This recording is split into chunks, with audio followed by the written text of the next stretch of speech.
Jo serikal ma kaunti mondo jiw lwetegi e pok madhi ne sekta ma thieth kaka yo ma jiwo sekta no.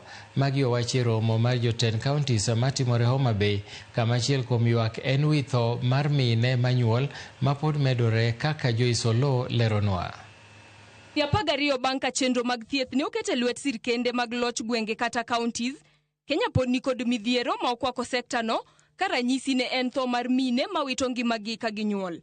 Nonro matinende yango ni mine 5,000 tho higa ka higa kokale midhiero e kinde nyuol, midhiero ma jokanyo lero ni nyalo geng' kapo ni sirkal ochwalo omenda moromo kod jiwo gige thieth e osiptende. Those are 15 fully loaded planes crashing every year, each of them carrying 340 women, and life moves on as if nothing happened. That cannot go on.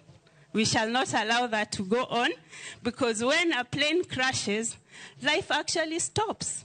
We lose both mother and the baby, not because the resources were not there, but because the right actions were not taken.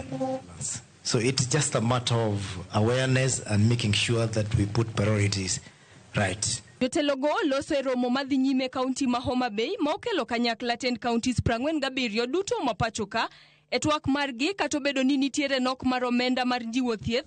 Gavana sonyisi ni otudre gi riwruoge ma ok mag sirkal e siro chenro mag thieth kendo geng'o thoe makamago. Having the national treasury that we ring fence some of these resources for some of these strategic interventions like maternal newborn health, family planning, HIV, TB, malaria, so that anytime we have a budget rationalization, then this is shielded and is protected going forward. To do that requires that you separately determine what are the needs of the newborn, what are the needs of a mother, what are the needs of this other patient, and you plan for it. Jokanyo mag telo kod jo sekta mag thieth bendo jiwo jopiny mondo ndikre kaka jokanyo mag okumba mar SHA kendo gichul chudo mar SHIF mabiro konyogi e yudo thieth maonge midhiero. Joisolo, Ramogi TV.